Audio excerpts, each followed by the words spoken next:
Shalom Aleichem, Assalamu Alaikum. I'm doing this video to correct the video I just posted earlier today.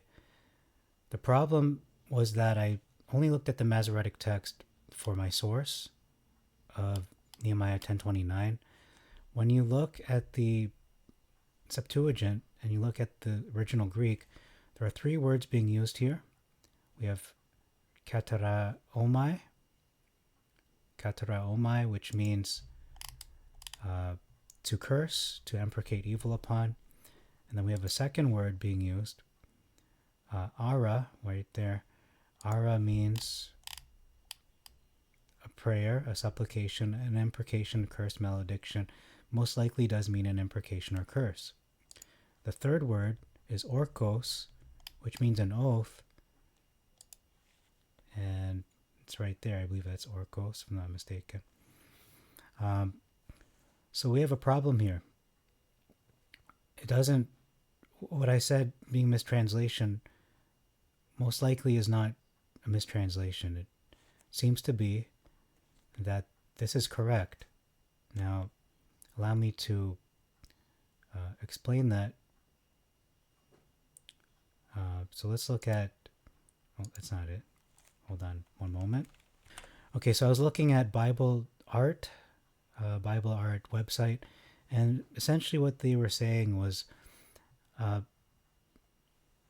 Israelites were taking this covenant seriously and were basically accepting both the blessings and the cursings of the covenant. And this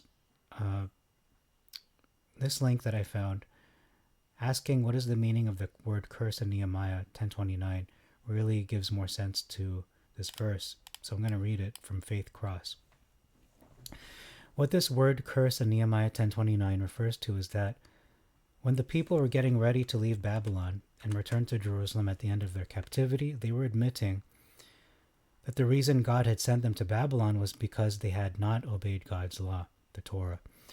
So the law, as set out in Deuteronomy, included blessings for following it and cursings for not obeying it fully. You can't have one without the other. I'm going to repeat that. You can't have one without the other.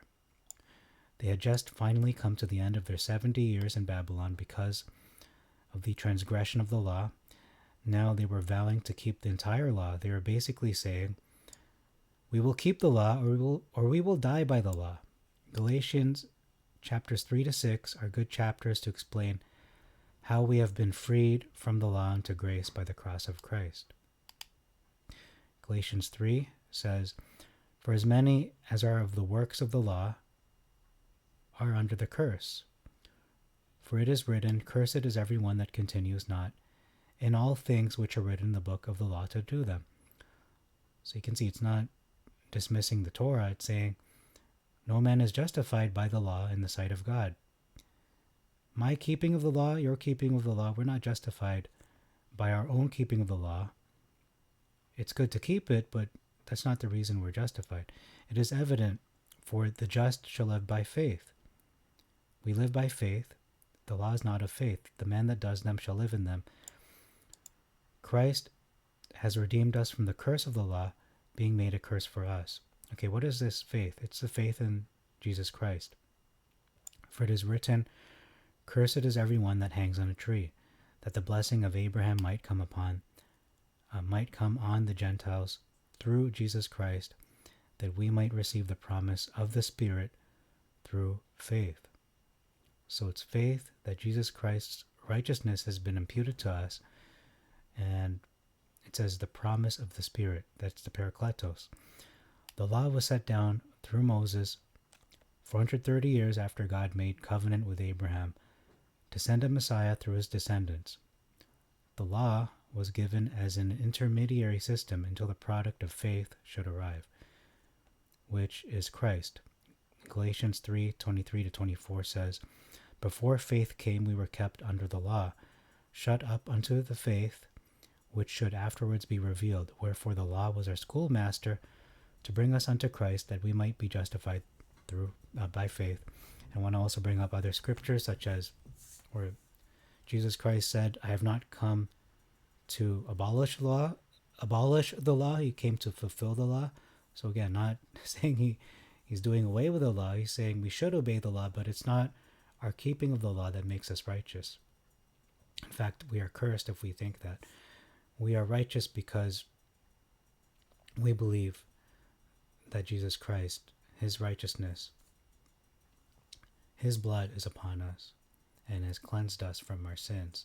That's why we are made righteous. So we would be disqualified if we were to simply live a life devoid of the Torah, not obeying the Torah in letter, in spirit, mostly in spirit, but the spirit is actually superseding the letter.